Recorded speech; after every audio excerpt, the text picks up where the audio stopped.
I'm Sara Jackson. Thank you for coming to my talk, Chaos Engineering on the Death Star.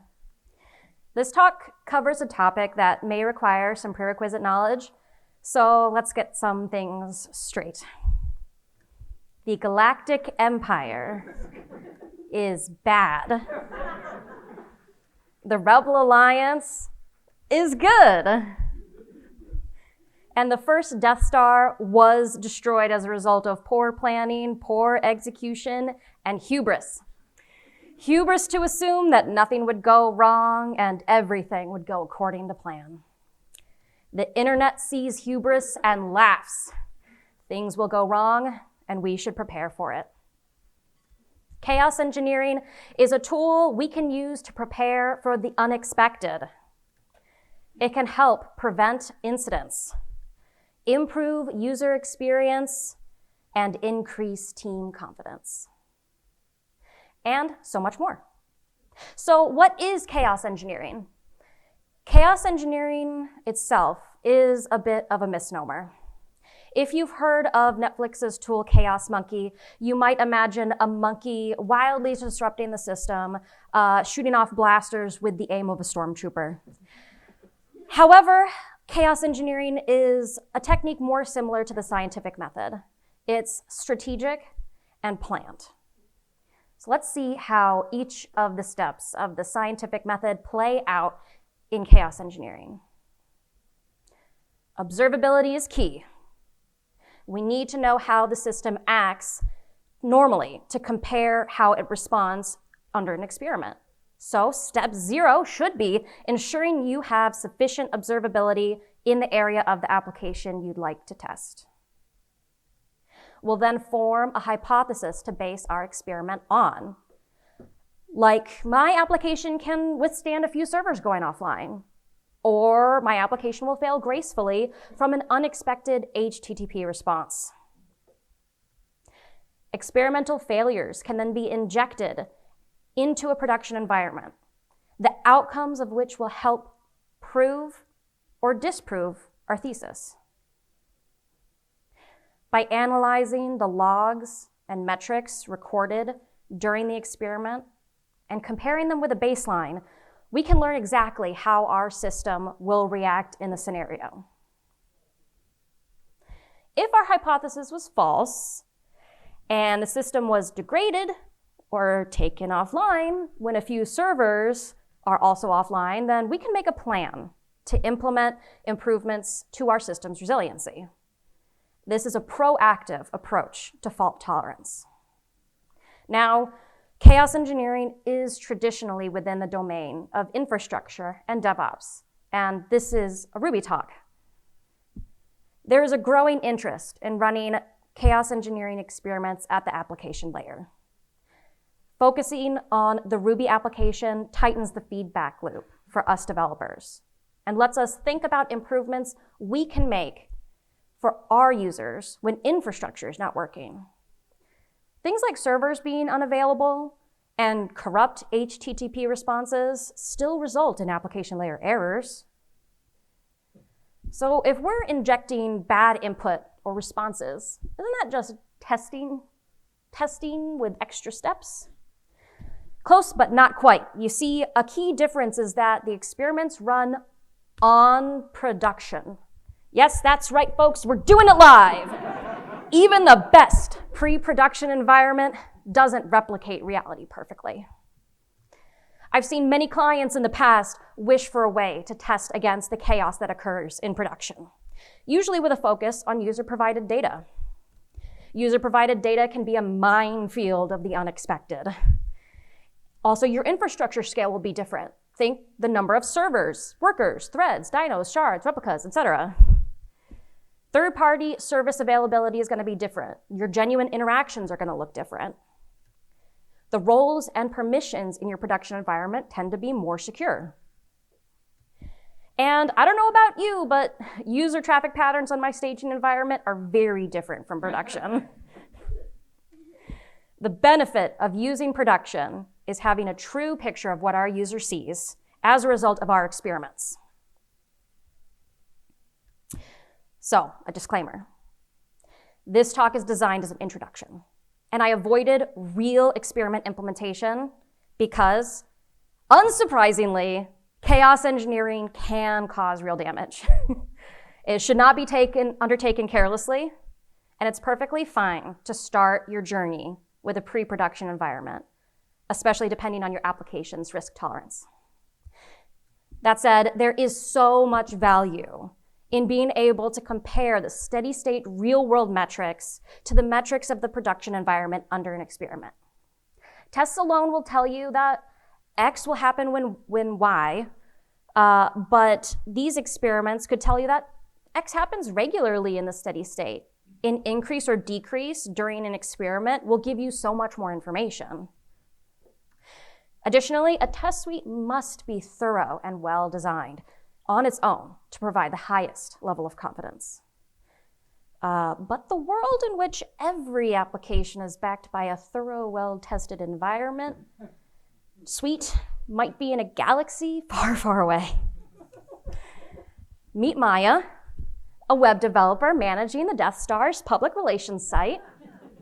It doesn't have a thorough and well-designed test suite backing it, yet it's surprisingly complex, with access to live streams of target planets. She's not familiar with chaos engineering, and she's woefully unprepared for what the rebels have planned for her site. She overhears one of her fellow minions of the Empire complaining about how they can't upload a video they just took of a planet. I keep hitting upload and nothing happens. When looking into the logs, Maia sees the app is receiving 503s and failing silently. Hopefully Darth Vader doesn't try this feature anytime soon. Then a news bulletin reports that the rebels have taken over and shut down the Empire's favorite cloud service. Enter your most disliked cloud service here. No matter what your cloud service provider, at the end of the day, it's just a collection of computers. Failures happen. AWS goes down. Chaos Monkey, I mentioned earlier, is a chaos engineering tool to simulate server outages and was developed at Netflix shortly after they migrated to AWS to shore up against this very situation. They realized the best defense is a good offense. You should fail while you're watching. We can run a chaos engineering experiment to simulate this at the application layer. After all, what does a cloud outage look like to the application? A request timeout response? Or a service unavailable response? How does your application deal with these? Which of your services are affected? What does your user see? Are your logs working properly? Are you sure? When was the last time you checked? Possible outcomes of such an experiment could be that the site handled the situation well, confidence is gained for the team and management, or more realistically, our service was degraded slightly. We can now decide how we want to handle that. Shorter timeouts, for example. Or worst case scenario, our service is shut down completely. And this requires an improvement and soon. Even a page displaying a temporarily offline message would be better. So consider adding a failover service. Of course, solutions will be different depending on your application, scale, and priorities. Maia's temporary solution is to add a banner on the page indicating the upload service is currently unavailable. Although she wonders if anything else is happening on the Death Star's PR page. She clicks and clicks. Suddenly things are not as responsive as they should be. The pages are loading so slowly.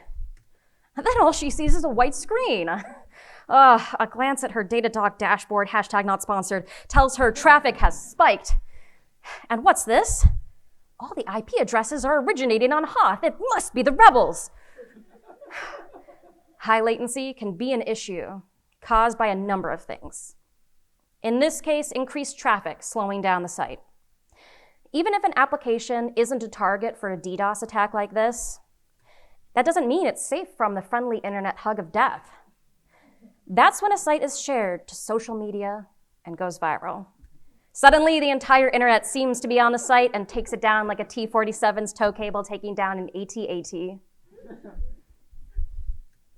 The concept of a slowdown goes hand in hand with real-world user experiences and business metrics. How long is it acceptable for your user to handle a degraded response time with no further information? When will that user decide to just leave the site entirely and spread the word? This has real costs associated with it. I know you all know. At the application layer, a slowdown can look the same as a simple sleep command. We can design a chaos engineering experiment to test the user's experience during a high latency situation. This can serve as various opportunities for improvements, like adding or improving site messaging.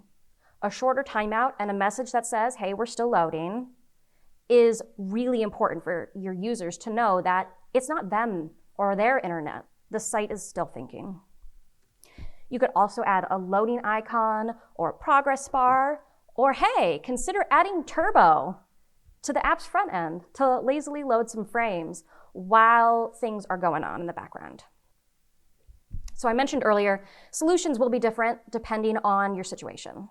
Fortunately for Maia, the increased traffic all originated on Hoth, so she alerted Darth Vader, and it was dealt with. Fighting the rebels is expensive. So Maia added a subscription service a while ago to the Death Star site, promising live streams of planet demolitions. Heck yeah, we love an explosion. She checks in on the site's subscriptions page, the payments for which are handled by a third-party integration. While this page should be displaying information about the recent subscriptions, but suddenly it doesn't have any values. Another check of the logs, and she sees 401 responses coming from the API. It turns out a member of the rebellion works for the third-party service and deleted the Death Star's API token. Third-party APIs are a pain to integrate to begin with. Tokens can expire on their own or be maliciously deleted by rebel scum. APIs can change unexpectedly, and these services can experience their own outages. I believe that applications should take ownership of the entire user experience on their site, regardless of third-party integrations. So we can run a chaos engineering experiment that mimics this situation by serving different error responses to the application. Existing observability can help you determine the most common one your site faces and design experiments around that. How does your site handle these HTTP responses? Is it graceful? Is your logging correct? Or, my worst nightmare, the user sees a stack trace. This is real on the US Department of Transportation's website. Retry mechanisms, graceful error messaging, and fallback options are all things that could be added to your site to improve your user's experience in these situations. Maia is at her wit's end, handling all these incidences only as they arise. If she had known about chaos engineering, she could have run some experiments and shored up the resiliency of the Death Star site. But it's the Empire, so money's tight. There's so many different areas that could experience failure. Even if she had the budget, where could she have started? Where can you start? As I said, step 0 should be increasing observability. From there, you should start small. You want to limit the unknowns when you're running an experiment. Most chaos engineer experts will tell you that you should start your experiments in an area that you are already very confident in. From there, you want to identify an area in your application that is going to limit the side effects, like a single microservice. And then you can prioritize experiments and improvements based on your own service level agreements and priorities. And remember, knowledge is power.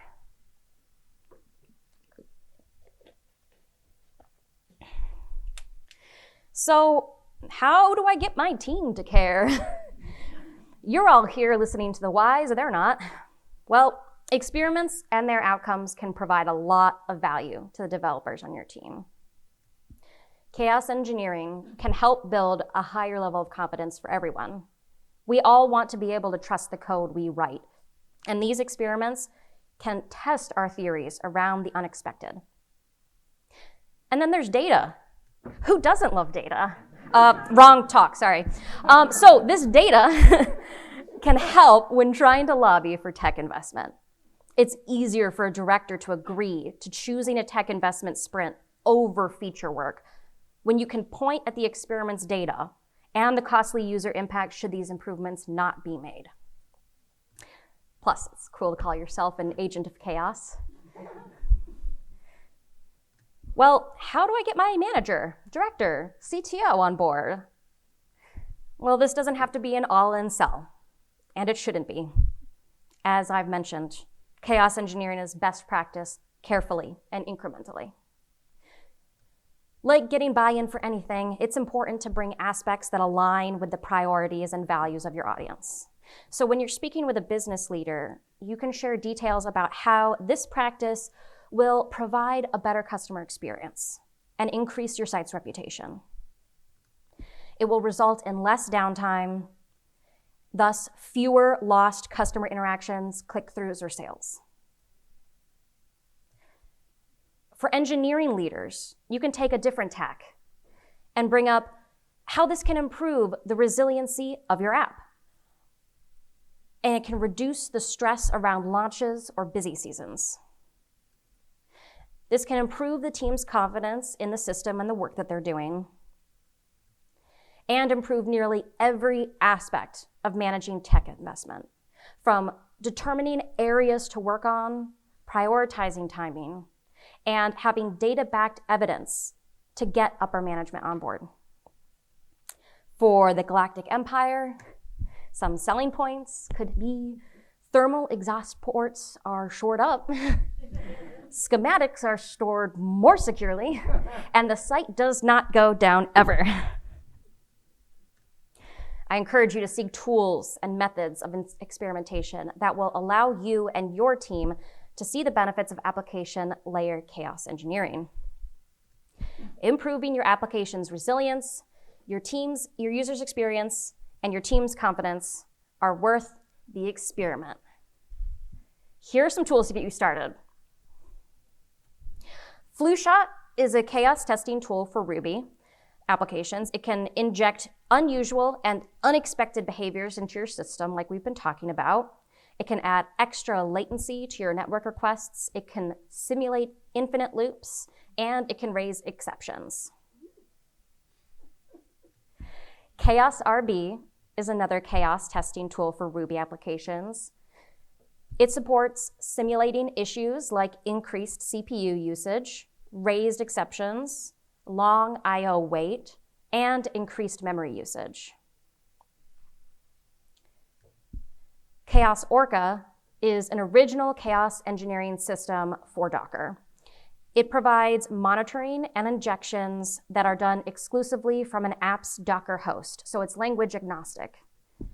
If you're interested in contributing to open source like I am, I'll be at Hack Day tomorrow representing Clearance. I know some of these projects are looking for community contributions, so please consider them. Had the first Death Star properly employed chaos engineering practices, it could have been saved from such a thorough and obvious demise. But try telling the Emperor he's not doing development right. This is the real-life Maia, my 4-year-old Manx kitty. I was delighted to hire Brian, an illustrator from Fiverr, to draw Maia as the imperial officer I imagined her as for this presentation. This slide is hard to read, but these are my sources, and I'll be sharing these and other resources to get started in Slack later. Thank you so much. You can find me on Mastodon as csara@thoughtbot.social and csara@vmst.io. I won't be taking questions now, but if you find me later, you can talk my ear off about chaos engineering because I have so much I could talk about.